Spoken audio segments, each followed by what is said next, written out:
manusia, bahkan jin, untuk kemudian menemukan sisi kesalahan di dalam Al-Quran ketika ada manusia yang mampu menunjukkan itu.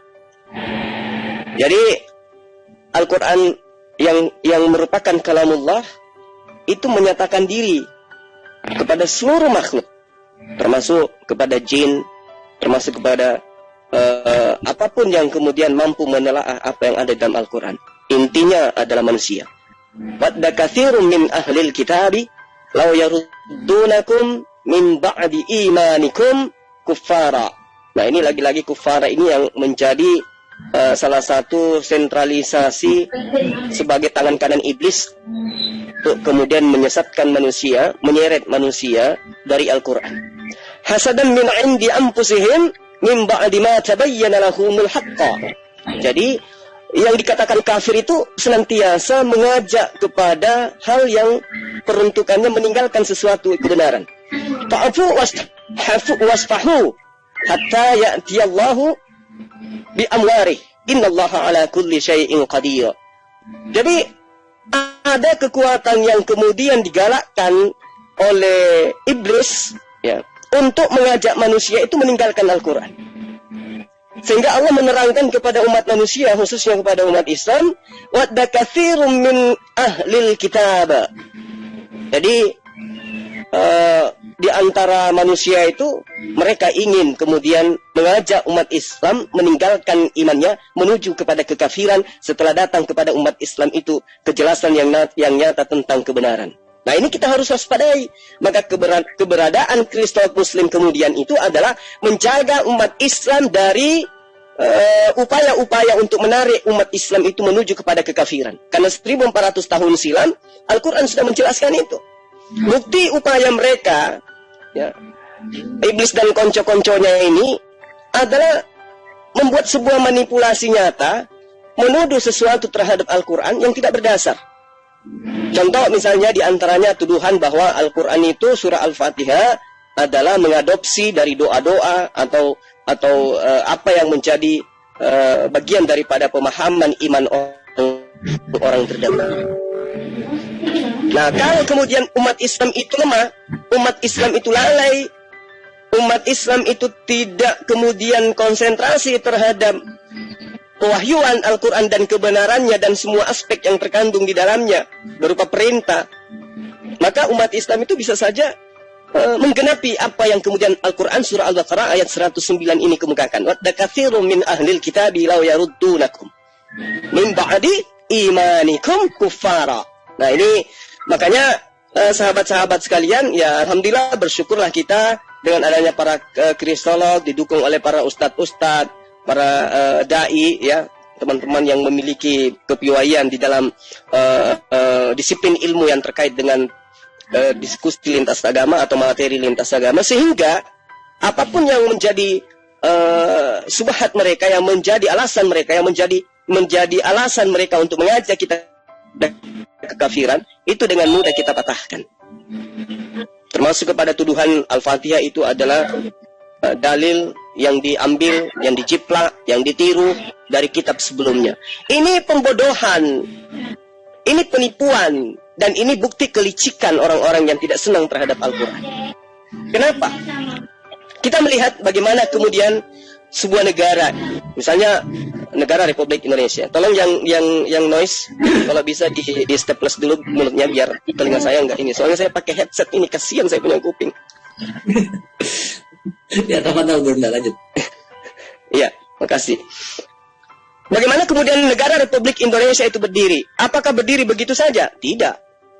Tetapi yang kita lihat adalah setelah merdeka, rumusan-rumusan itu kemudian disusun begitu melahirkan dan memunculkan berbagai macam masalah.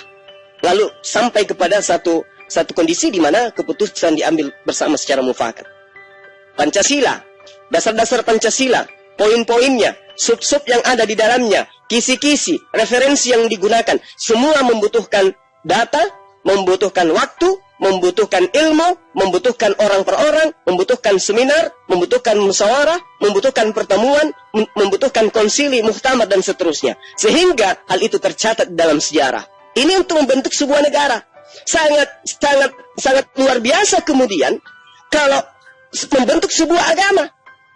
Pasti ada muktamar. Kalau agamanya agama bumi, bukan dari langit, maka ada muktamar, ada konsili, ada pertemuan, ada rapat, ada mufakat, ada perselisihan di dalamnya untuk menentukan siapa menjadi nabi, siapa menjadi rasul, yang mana menjadi Tuhan, siapa saja yang masuk daftar Tuhan, dan seterusnya. Itu kalau buat agama buatan. Kalau agama wahyu, seketika itu datang dari sumbernya, tanpa penyelidikan, tanpa investigasi, tanpa penelitian, tanpa ada pengumpulan data, tanpa daftar pustaka, tanpa kunjungan museum, tanpa muktamar, dan seterusnya. Itu agama wahyu. Agama yang seketika diwahyukan dari langit menuju kepada objek penyampai firman atau penerima firman, disebut nabi. Nah, kalau dalam sebuah negara saja yang areanya kecil, hanya bersifat spesial terhadap orang-orang yang mengikat diri terhadap suatu negara, itu bisa sekomplit itu masalah yang muncul untuk merumuskan suatu poin. Bagaimana dengan agama? Kalau agama dibuat-buat, pasti itu akan melahirkan sebuah konsili-konsili, musyawarah-musyawarah. Pasti, muktamar-muktamar.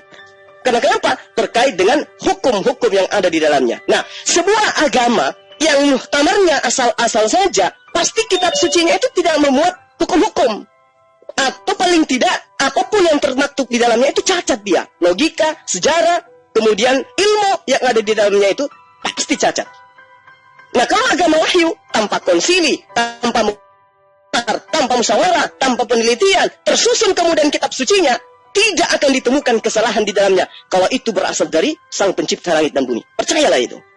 Indonesia dengan seambrek aturan yang disusun oleh para ilmuwan, cendekiawan negara kita ini, cendekiawan dari negara dan juga para ilmuwan yang dianggap sebagai orang yang punya kapasitas membentuk sebuah aturan di negara ini. Toh saban hari butuh perubahan, butuh pembaruan, butuh perbaikan dan seterusnya.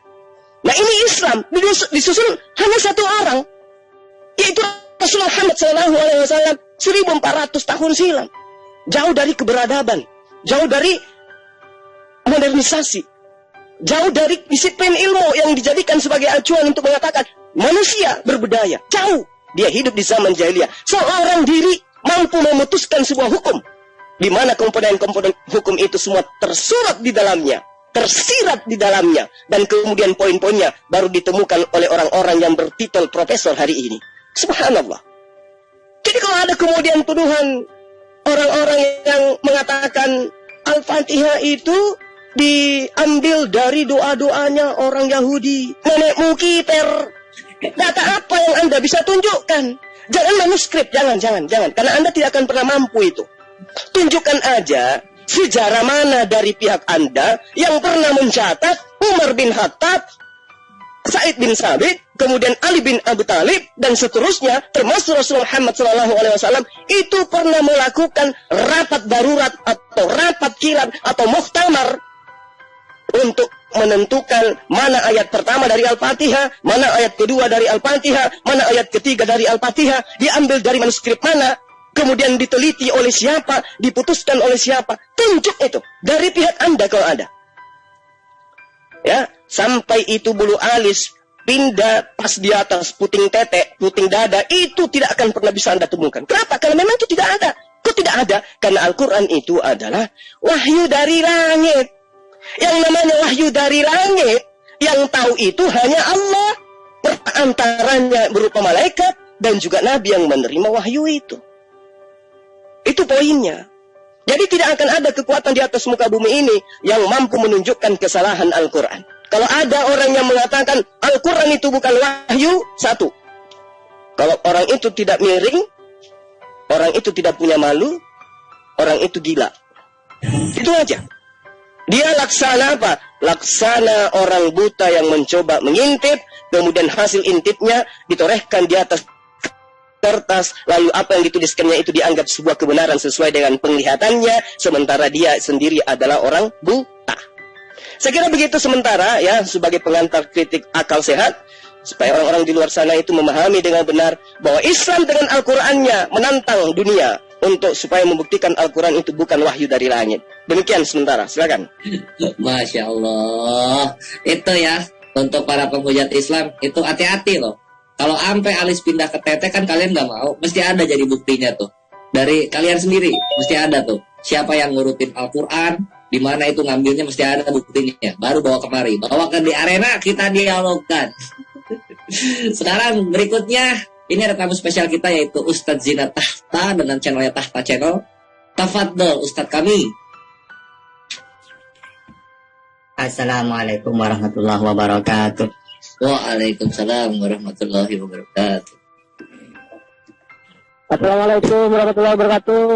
Assalamualaikum Ustaz Tata. Assalamualaikum warahmatullahi wabarakatuh. Bismillahirrahmanirrahim. Tabarakalladzi nazzala al-furqana 'ala 'abdihi liyakuna lil 'alamin nadhira.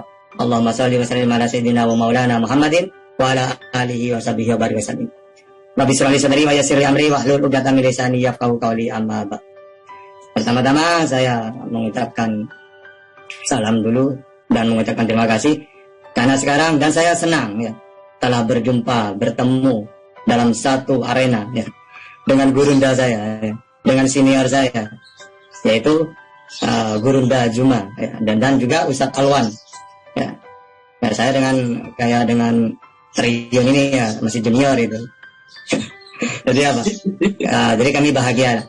Oke langsung aja, karena ini nanti mungkin ada tanya jawab, mungkin ada nonton yang masuk. Nah, kita berikan mereka, kita persilakan bertanya, kita yang menjawab. Nah, pertama saya meneruskan Gurunda ya, ingin melengkapi lah tentang masalah orang otan-otan itu ya. Mereka sudah kewalahan. Kalau umumnya kemarin-kemarin kita berjuang tentang debat itu ya, tentang ketuhanan, tentang Yesus gitu ya. Mereka kewalahan. Akhirnya pindah lagi topiknya ya. Mereka ingin mengkritik Al-Quran ya, ingin mencari kelemahannya misalnya. Nah justru ini kesenangannya Ustadz Alwan nantinya. Termasuk saya salah satunya senang tema yang kayak gitu itu. Karena apa?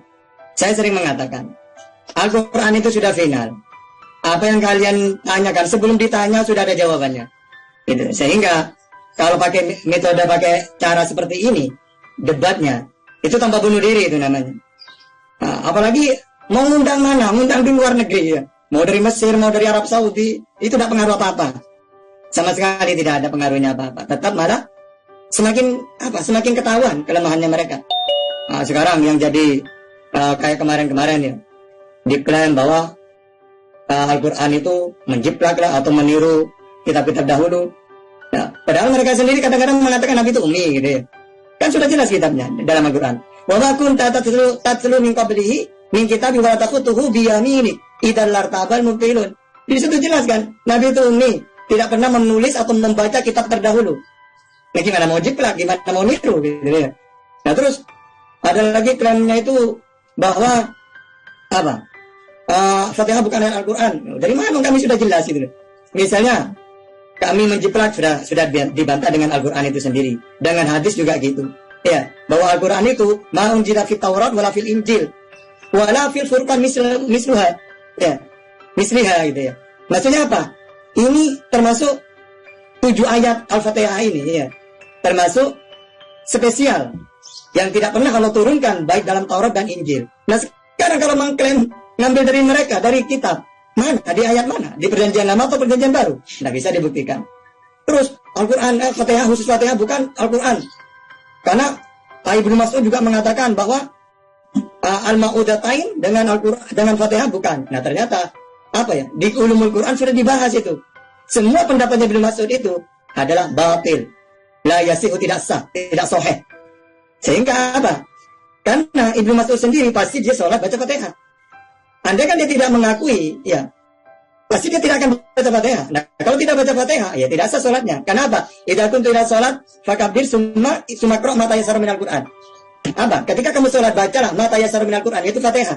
Dan Fatihah rukun sholat, termasuk rukun qauli. Sehingga kalau tidak baca Fatihah, ya tidak akan sah. Nah, jadi klaim-klaim pertama Al-Quran menjiplak itu sudah dibantah. Al-Quran, Al-Fatihah bukan Al-Quran, sudah dibantah dengan Quran dan hadis semuanya. Nah, sehingga mereka apa? Mau mendatangkan dari mana? Dari Brazil itu. Ya tambah tahu apa-apa. Kalau dari Arab saja, dari Mesir aja udah pelangga-pelangga kayak gitu. Ya kalau tahu perdebatan itu kemarin malam itu, sampai Ustaz Alwan tidak sabar sebenarnya, saya tahu itu. Kenapa? Orang ini bukan, kalau orang yang mendengar itu cuma terus gitu ya. Itu kayak orang pintar gitu. Padahal dia cuma membaca hadis-hadis yang Udah ada jawabannya. Ibnu Mas'ud, Ibnu ini. Padahal cuma dikumpulkan hadis-hadis itu yang lemah, tidak punya sanad. Bahkan ada sanadnya juga dibantah oleh ulama. Ya, batil semuanya. Tidak ada yang sahih. Dan oleh ulama tidak dipakai sama sekali. Itu dibaca semua. Yang satu yang dari Muslim ya, mengkritik. Iya, bukan malah menanggapi. Dibaca lagi, diulang dari atas lagi, dari ke bawah. Jadi apa? Kita umat Islam itu harus pede. Mulai dari zaman Rasulullah sampai sekarang ini, bahkan sampai hari kiamat.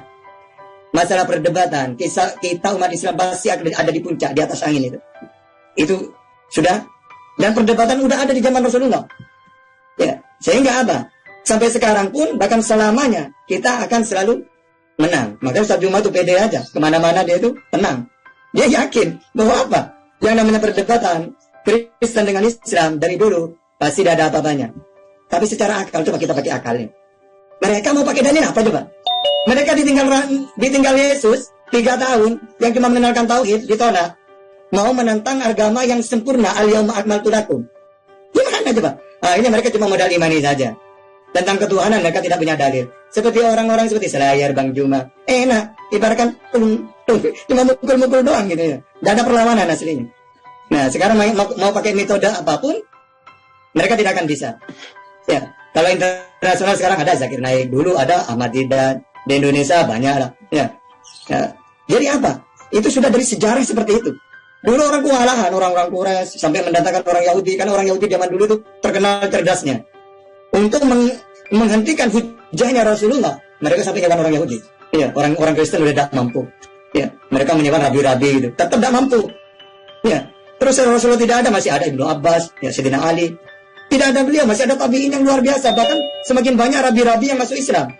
Ya, nah, sama seperti di Indonesia, yang menyerang siapa? Orang-orang mu'allaf.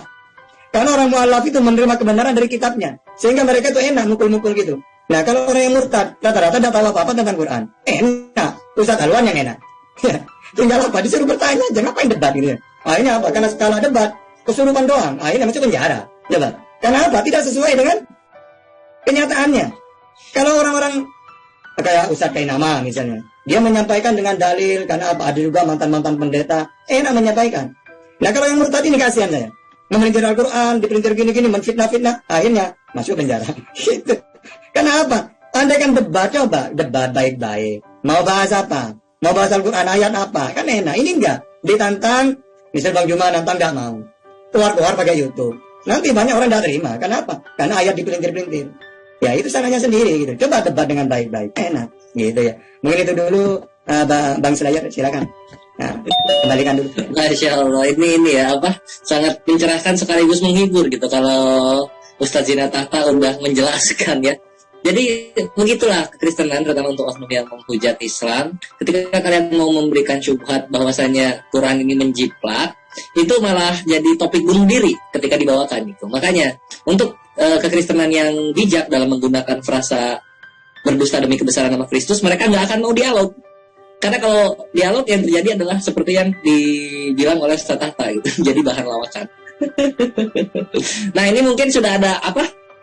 Sudah ada kekristenan, ada siapa nih? Di mana ya? Oh ini ada si. Iya. Ini ada Carol lah. Carol aja dulu. Silakan Carol. Bertanya apapun kepada. Hai, terima kasih. Ya silakan. Ya silakan mungkin yang menjawab bukan hanya satu ya. Dari Al-Ankabut ayat 41. Ayat 41 Ankabut yang terjemahannya saya baca ya, terjemahan Kementerian Agama. Perumpamaan orang-orang yang mengambil pelindung selain Allah adalah seperti laba-laba yang membuat rumah. Dan sesungguhnya rumah yang paling lemah ialah rumah laba-laba. Sekiranya mereka mengetahui. Rumah laba-laba ya sederhana kita. Ayat berapa kan? 41. Ya, jadi sederhana saja pemahaman tentang ayat ini.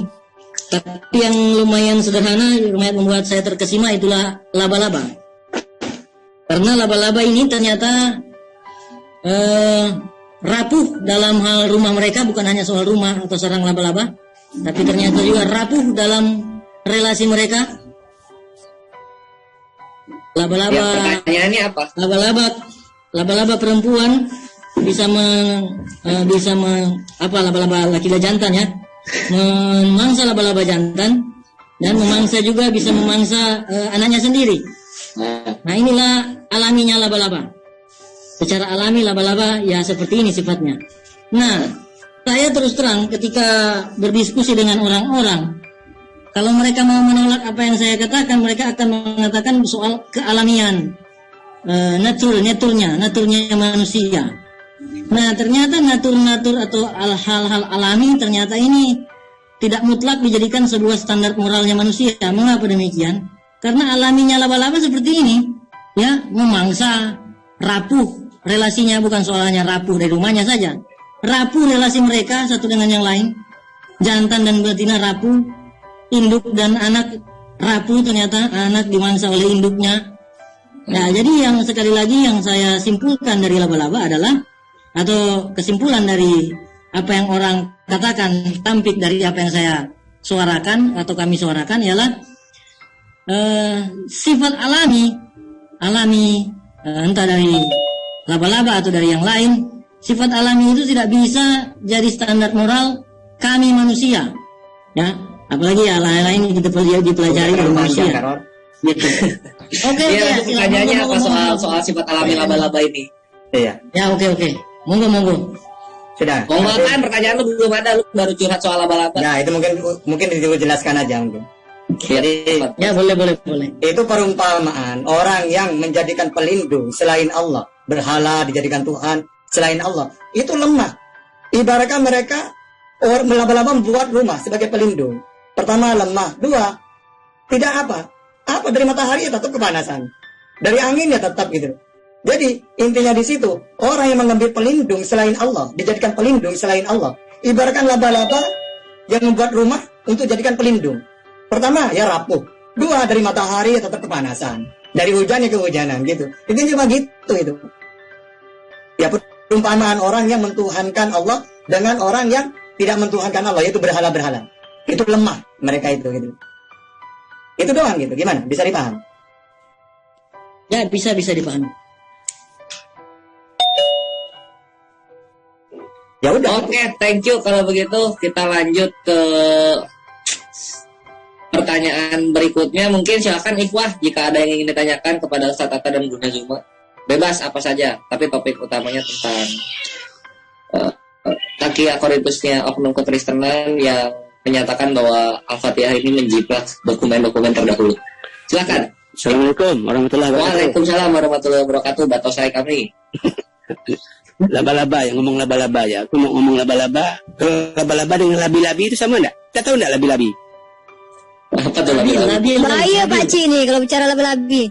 Tahu enggak labi-labi? Mantap, monggo dijelaskan tentang laba-laba tadi. Karena saya biasa itu tentang hal-hal yang alami. Aku enggak paham laba-laba itu. Aku paham. Raba-raba aku paham. Aku udah belajar di Luga kemarin tuh. Raba-raba, siapa lagi ngajar tuh raba-raba itu paham. Tapi kalau laba-laba ini kurang paham. Lanjut aku monitor ya. Ya, jadi Ikhwan Gula ini aku tinggalkan lagi ya. Tadi kita dapat hiburan juga dari Akhir Bacai laba-laba dan labi-labi. Ikhwan boleh bertanya kepada tamu spesial kita, yaitu ada Ustaz Tata dan juga Bunda Zuma ya, sebagai ketua dari MMCI. Tafadhol jika ada yang ingin ditanyakan di acara spesial di sore hari ini, yaitu di Arena yang akan selalu diadakan di setiap hari Kamis. Silakan. Ya, Akhin Angon udah resep. Siap. Bismillahirrahmanirrahim. Assalamualaikum warahmatullahi wabarakatuh. Waalaikumsalam warahmatullahi wabarakatuh. Tertarik dengan tema, saya minta penjelasan sekaligus juga mungkin penuturan ya. Karena kita ini agama aplikasi, agama yang di dalamnya melaksanakan semua perintah-perintah Tuhan dan menjauhi semua pelarangan Tuhan. Dan Al-Quran kita sama-sama tahu dibukukan setelah, maksud saya, ya minimal tidak dari awal Al-Quran itu berbentuk satu buku kan gitu. Jadi mohon penjelasan dari Ahina, baik Ahi Juma ataupun Ahi Tata, tentang bagaimana pelaksanaan Al-Quran di zaman Rasulullah ketika Rasulullah sendiri yang langsung menerima. Saya percaya bahwa sholatun dilakukan pada zaman Rasulullah walaupun sebelum Futuh Mekah, atau mungkin sebelum Islam itu benar-benar terbentuk secara sempurna gitu. Dan otomatis Fatihah pun diucapkan di sana. Mohon penjelasan seperti apa yang saya harapkan, bahwasanya Al-Quran itu belum terbukukan, tapi secara aplikasi kehidupan masyarakat Islam, terutama yang ikutin Nabi Muhammad, tentunya udah melaksanakan ajaran Muhammad sendiri. Dan saya pikir ini bagus untuk dakwah kita, untuk penjelasan bahwasanya Allah Subhanahu Wa Taala dengan Qurannya yang dibawa Nabi Muhammad itu diaplikasikan gitu, bukan cuma diwacanakan. Dan tentunya ini akan lebih memudahkan juga ketika ini dibukukan nantinya, gitu. Bisa nggak mungkin akhirnya Ustadz Tata juga Ustadz Juma untuk bisa menangkaplah kalimat saya ini, karena emang kalau pertanyaan agak sulit, jawaban agak sulit. Gitu. Intinya saya menggambarkan gitu ya. Mau nanti dijelaskan bahwa Pertanyaannya aneh. Iya benar, satu gini loh. Apa pertanyaannya, Pak? Al-Quran itu belum dibukukan, tapi Nabi Muhammad telah mengaplikasikannya dalam kehidupan sehari-hari dengan bersama para sahabatnya kan gitu. Nah mohon ini pasti akan bagus untuk dijelaskan kepada sahabat Kristenan atau kepada orang yang selama ini mempertahankan tentang Quran. Dikatakan Quran nyonteklah atau gitu kan. Itu mungkin semoga bisa ditangkap oleh Pak Ustadz. Biar kalau guru saya lebih gampang nangkap kalimat saya. Kalau tadi Pak belum jadi guru saya. Semoga, silakan, makasih. Ayo, silakan. Semoga bisa ditangkap. Gimana? Oke. Ya, langsung saja. Ustadz Tata dulu barangkali. Setelah itu guru Mbak. Yang junior ini kan masih belajar, jadi dulu gitu ya. Nah, jadi gini, Al-Quran itu harus tahu. Nazzal alaikal kitab bihaqqin musaddiqan lima baina wa anzala Taurat awal Injil. Jadi nazzala dengan anjala itu memang beda. Kalau nazzala itu beransur-ansur. Kalau anzala Taurat awal Injil sekaligus. Makanya Al-Quran turun itu sesuai dengan Nabi Muhammad diutus berapa tahun di situ. Makanya selama 22 tahun lebih. Nah ini turunnya beransur-ansur. Sehingga setiap ayat turun langsung diamalkan. Makanya pernah dikritik. Orang-orang tabi ini tuh bilang gini. Kita hebat ya. Lebih banyak hafalan kita daripada sahabat. Di zaman sahabat masih sedikit. Kita tabiin banyak. Apa kata sahabat yang menuntutin itu? Ya kamu enak. Kamu tinggal jadinya. Tinggal menghafalkan dari awal sampai akhir. Kami dulu. Setiap ayat turun, belum menghafalkan, melakukan amal ini. Misalnya, turun ayat tentang jihad. Belum menghafalkan ayat itu, kami berangkat jihad. Kalau kalian sekarang enak, tinggal menghafalkan. Ya, sedangkan kami dulu. Turun, langsung diamalkan. Turun, diamalkan. Ya, sehingga Al-Quran itu, Rasulullah itu bukan berarti bagaimana cara mempraktekkan tentang ayat, belum dibukukan dengan, sudah dipraktekkan oleh Rasulullah. Ya, memang seperti itu. Jadi Rasulullah itu diutus, gak ada apa-apa, syariat gak ada. Sholat aja beliau 1 tahun sebelum hijrah. Diperintahkan sholat, maka turun surat Fatihah. Sebelum hijrah itu 1 tahun sebelum hijrah ke Madinah. Nah diamalkan, Homer bilang gitu, turun 4 kali. Pertama manfaatnya yang diceritakan. Lalu 2, jangan kamu mendekati sholat, ketika mendekati sholat jangan mabuk. Gitu. Ketiga, keempat, baru larangan. Jadi apa? Al-Quran itu sesuai asbabul nuzul. Ada kejadian-kejadian. Sehingga enak. Makanya, kenapa umat Islam itu tidak kaget ketika ada perintah-perintah. Beda dengan Yahudi. Kalau Yahudi itu kenapa mereka tuh repot mengamalkan hukum-hukum itu. Karena sekaligus, tiba-tiba belum ada apa-apa langsung dilarang ini, makanan ini. Kalau Quran enggak. Ya, Nabi diutus tahun pertama masih mengenalkan tauhid gitu. Syariat itu gak ada. Atau di sini. Nah, sehingga apa? Ayat turun baru ada perintah, baru dilakukan. Turun lagi dipraktekan, turun lagi dipraktekan. Kalau perintah dilakukan, kalau larangan ditinggalkan, gitu ya. Al-Quran itu. Nah, kalau sekarang kan enak, ya. Apalagi tinggal kita baca, mengikuti ulama. Kalau dulu enggak, ya. Kita menunggu Rasulullah. Sahabat itu menunggu Rasulullah. Wahyu turun, bagaimana bunyinya, bagaimana cara Rasulullah mempraktekkan, ini perintah apa larangan, udah dilakukan. Turun lagi, 1 bulan lagi turun, ya seperti terus sampai 22 tahun, 2 bulan ya, lamanya. Turunnya Rasulullah diutus itu. Nah seperti itu, Om Buddha Anwan ya. Nanti kalau gak paham, berarti saya yang gak paham pertanyaannya gitu. Siap, setuju. Masalah terus. Silakan. Ya mungkin begini ya, kalau saya membacakan atau membayang-bayangkan begini, betapa kita ini gitu agama yang sempurna dari awal sebelum Quran dibukukan pun kita telah mampu melaksanakannya. Pasti seperti rencana Aina tadi bahwa sholat kita lakukan, waktunya di bulan-bulan puasa tentunya kita melaksanakan. Karena tadi 23 tahun loh kita ini dibimbing dan sekaligus juga diarahkan oleh Rasul untuk melaksanakan semua ketetapan Tuhan. Minimal yang bersih syariat lah dulu. Itu ya yang saya banggakan dari cerita yang saya temukan dari cerita Rasulullah gitu. Ya betapa kita ini telah terbiasakan, walaupun Quran belum terbentuk buku hari ini yang perlu kita baca jadi itu, tapi di sana Rasul mempercontohkan gitu. Jadi sebenarnya saya katakan tidak berlebihan kalau saya katakan bahwa Islam itu agama yang aktual, dilaksanakan, bukan diwacanakan gitu. Itu mungkin yang saya tekankan teman-teman, saya bentuk penguatan bahwa saya betapa kita bangga dengan Islam kita. Rasulullah telah mencontohkan gitu kan, sekaligus juga melakukan, mencontohkan, sekaligus juga mengajak, menjelaskan gitu apa yang menjadi ketetapan Tuhan. Demikian kalau saya bersimpulkan. Terima kasih Ustaz Tata, barakallah. Silakan yang lain. Makasih Utiri Pak. Dilanjut. Iya, jazakallah khair untuk pertanyaannya Akhin Angon, dan aku ucapkan waalaikumsalam warahmatullahi wabarakatuh untuk ikhwan fisabilillah yang sudah bergabung turut meramaikan di arena program mingguan dari MMCI ya. Fadol jika ingin ikut melivekan silakan, dan juga selamat menyaksikan yang di live comment untuk channel-channel yang disukai. Semoga manfaat apa yang kami berikan kajian hari ini.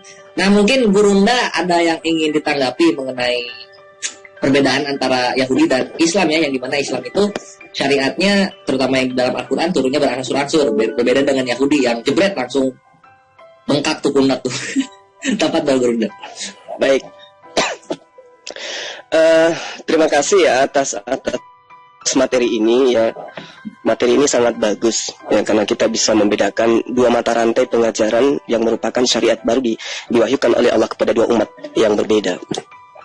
Jadi gini, kalau kemudian umat Islam diberi wahyu dari nol menjadi poin, kemudian poin-poin, lalu kemudian menjadi sebuah materi baku. Kebalik, kalau mereka materi baku, poin-poin, poin minus, nol. Jadi mereka meninggalkan aturan Tuhan. Kalau kita melaksanakan aturan Tuhan yang tadinya tidak ada, disusun kemudian menjadi sebuah aturan dan ditaati. Kalau mereka aturan itu ada kepada mereka, tetapi poin demi poin dihilangkan. Itu yang menjadikan pembeda. Nah, pertanyaan Akhi Buddha Angon tadi sebenarnya bukan pertanyaan, hanya untuk menggugah kita semua supaya kita lebih semangat dalam beribadah. Kita umat Islam itu paham bagaimana kemudian periode pewahyuan Quran. Jadi ada ayat-ayat Makkiyah, ada ayat-ayat Madaniyah. Kita tahu bahwa proses pewahyuan Al-Quran periode Makkiyah itu cenderung Rasul Muhammad Sallallahu Alaihi Wasallam itu menerima dalil pewahyuan yang berkenaan dengan akidah dan penguatan tauhid. Jadi Rasulullah Muhammad Sallallahu Alaihi Wasallam pada periode tersebut itu menanamkan akidah, syariatnya kemudian itu nanti kebanyakannya itu diterima pada periode Madaniyah. Nah, kemudian kembali kepada surah Al-Fatihah yang tadi. Kalau apa yang termaktub di dalam surah Al-Fatihah di ayat pertama sampai kepada ayat ke-7 itu tidak berkaitan kemudian dengan dengan sesuatu syariat yang kemudian harus menjadi aturan baku pada masa itu. Tidak. Segala puji bagi Allah Tuhan semesta alam. Alhamdulillahi Rabbil Alamin. Orang yang tidak sholat, orang yang tidak puasa, orang yang tidak melakukan syariat, itu mengimani bahwa hanya Allah Tuhan semesta alam yang wajib dipuji. Ar-Rahmanir Rahim misalnya, ya, yang maha pemurah lagi maha penyayang. Kudu wajib diimani esensi Allah itu kodratnya seperti itu. Yang menguasai hari pembalasan, hanya kepada Dia kita menyembah, hanya kepada Dia kita memohon pertolongan. Lalu kemudian minta petunjuk hanya kepada Dia. Yaitu jalan orang-orang yang diberi nikmat, keselamatan kepada mereka, bukan jalan orang-orang yang diberi yang dimurkai, dan bukan pula jalan orang yang sesat. Nah, ini yang ditanamkan oleh Rasulullah. Ini yang ditanamkan oleh Rasul Muhammad Sallallahu Alaihi Wasallam. Nah, kalau kemudian hukum-hukum yang diberikan oleh Allah kepada Rasul Muhammad Sallallahu Alaihi Wasallam itu step by step, ya, sedikit demi sedikit, beransur-ansur. Nah, itu memang prosesnya kayak begitu. Artinya hukum yang berlaku, kewajiban yang dituntut oleh Allah kepada umat Islam itu juga beransur-ansur. Tidak seketika itu saja, tidak. Jadi ketika ada perintah salat, Rasulullah Muhammad SAW kemudian mengatakan sallu kama ra'aitumuni usalli. Nah, jadi ada yang menjadi tuntunan, ada yang menjadi objek, yang mempraktekkan lebih utama, yang lebih pertama, yang kemudian dicontohkan oleh umatnya. Inilah kehebatan umat Islam. Bahwa segala sesuatu yang tidak pernah dicontohkan, itu dikatakan bid'ah. Nah, sekarang bagaimana dengan teman-teman kita di seberang? Adakah pernah contoh yang dicontohkan oleh yang mereka imani sebagai Tuhan, yang datang ke atas muka bumi? Misalnya bernyanyi di sebuah gedung yang isinya orang berkunut semua. Adakah contoh seperti itu? No.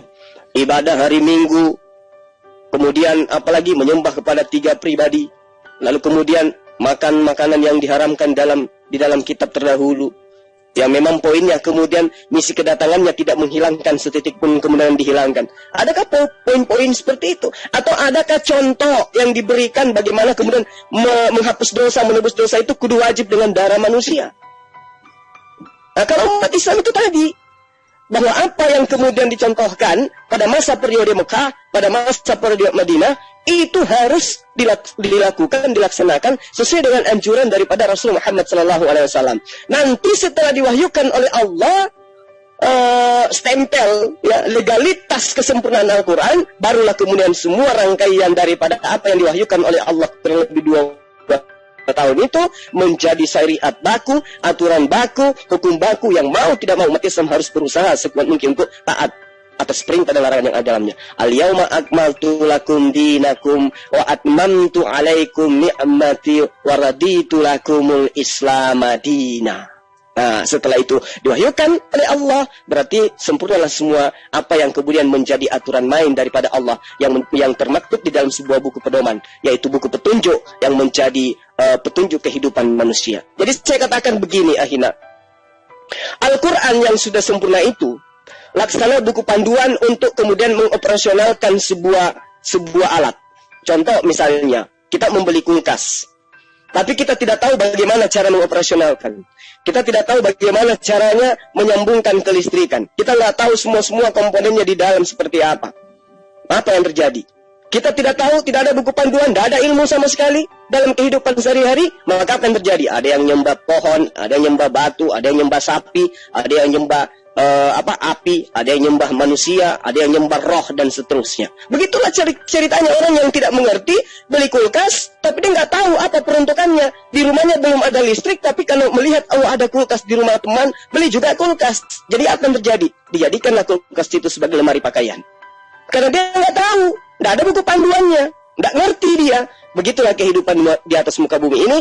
Tuhan yang Maha Pencipta memberikan sebuah hukum kepada kita berupa Al-Quran secara beransur-ansur kepada Rasulullah Muhammad SAW. Yang paling terpenting kemudian yang pertama ditanamkan oleh Rasulullah adalah akidah. Meninggalkan semua sembahan-sembahan yang ada di sekeliling orang pada masa itu, lalu kemudian menuju kepada sembahan yang benar, yaitu menyembah hanya kepada Allah. Sekira begitu sementara sebagai pengingat saja. Demikian, terima kasih.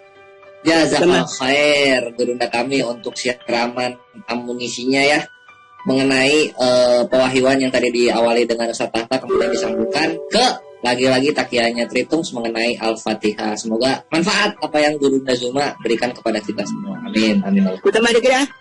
Tafadhol, akhirnya batosai. Jadi gini, makanya tadi dijelaskan kita ni kan di Al-Quran itu kan kita ni sami'na wa ata'na, kami dengar kami taat gitu kan. Islam ni semuanya kan orang-orang beriman. Nah beda dengan yang lain tuh. Sami'na wa ata'na, kami dengar tapi kami bantah. Nah contoh aja di Bible kan, contoh satu ringan ya. Yesus tuh nyuruh sembahlah Allah, sembah bapaknya. Nah oten-oten ni nyembah Yesus kan gitu. Nah sampai Yesus dengan iblis, dengan setan, ada tertulis ini kau iblis, sembah bapak, sembah Allah, dia bilang kan. Di mana tuh, di Markus kalau tidak salah saya, di Markus 4 nomor 10 itu kan. Nah, dia 4 nomor 10 itu ya, itulah lebih kurang itu lah. Tengoklah nanti kan. Bahwa Yesus tuh nyuruh nyembah bapak, nyuruh iblis nyembah bapak. Tapi beda, iblis ni malah nyembah Yesus. Di Markus 5 nomor 6 itu. Yang pertama nyembah Yesus yang menganggap Tuhan itu kan iblis, orang yang termasuk setan tuh. Dia nyembah Yesus, dia anggap Yesus itu Tuhan. Ya kan, sementara Yesus ni kata iblis, bukan aku, kau sembah Allah, sembah bapak tu, dia bilang.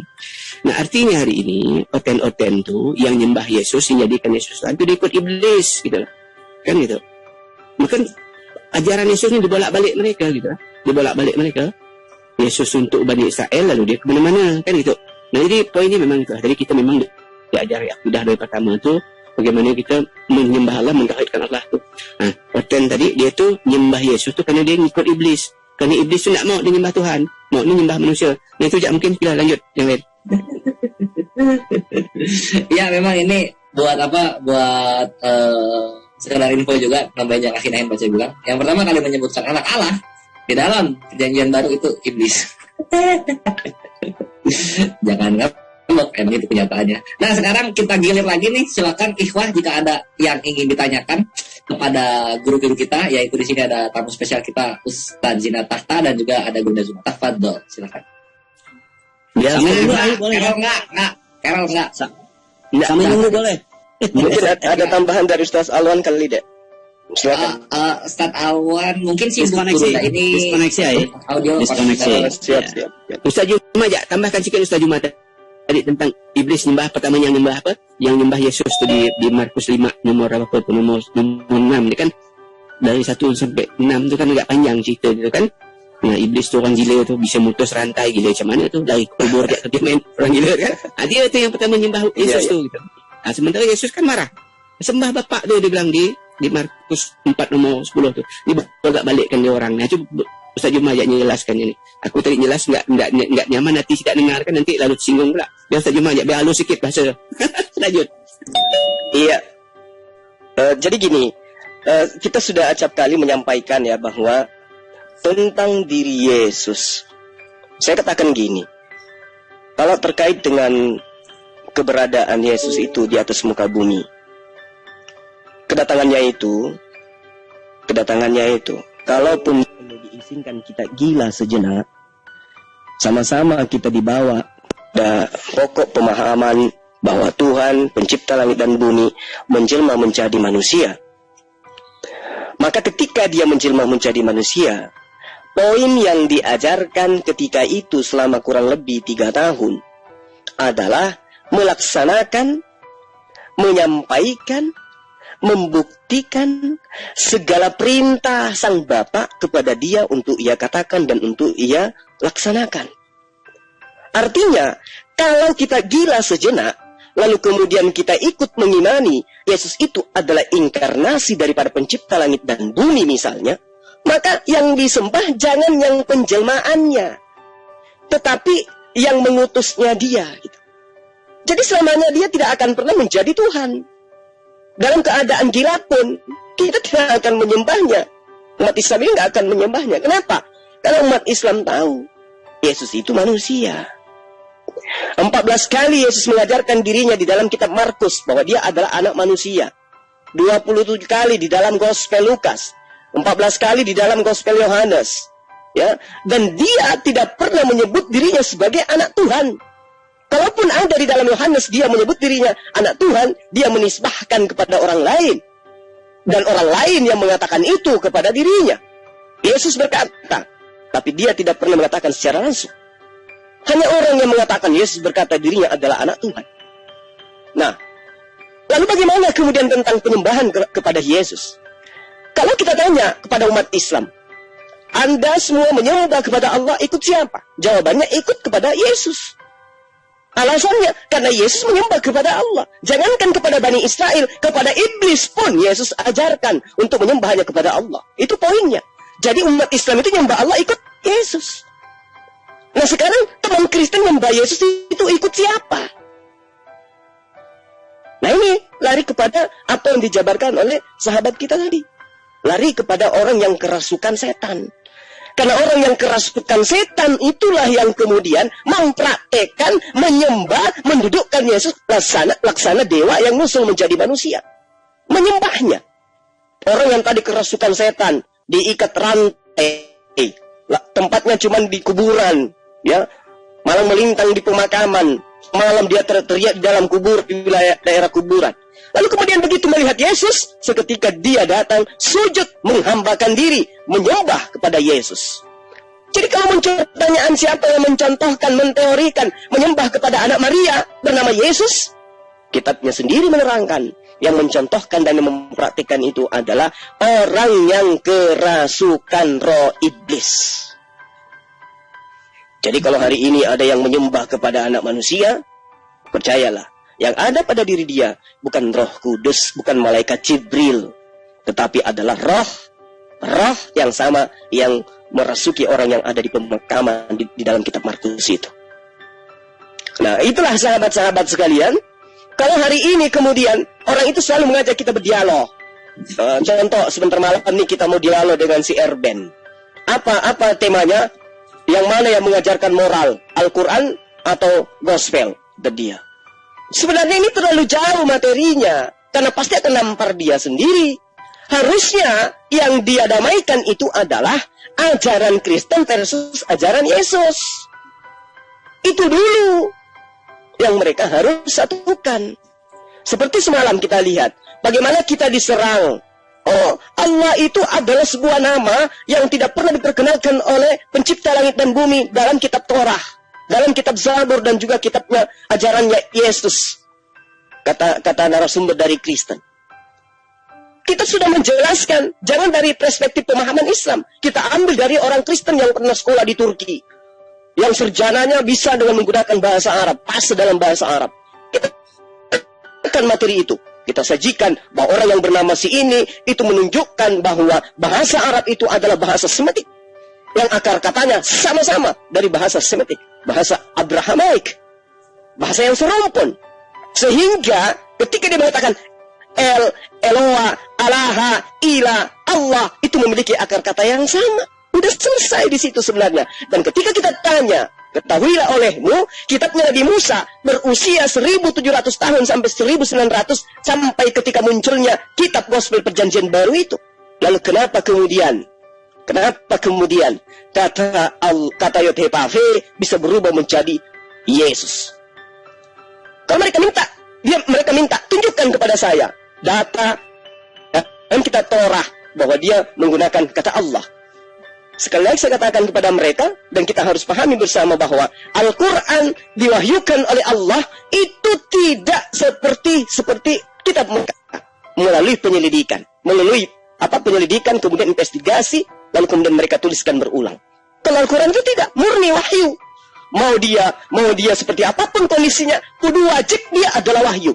Masalah benar atau nanti dibuktikan. Dan ternyata sekarang sudah terpapar bukti kebenarannya. Tidak ada satupun kekuatan yang mampu meruntuhkan kebenaran Al-Quran. Artinya dia murni wahyu, mutlak, absolut, nggak bisa ada dalamnya keraguan.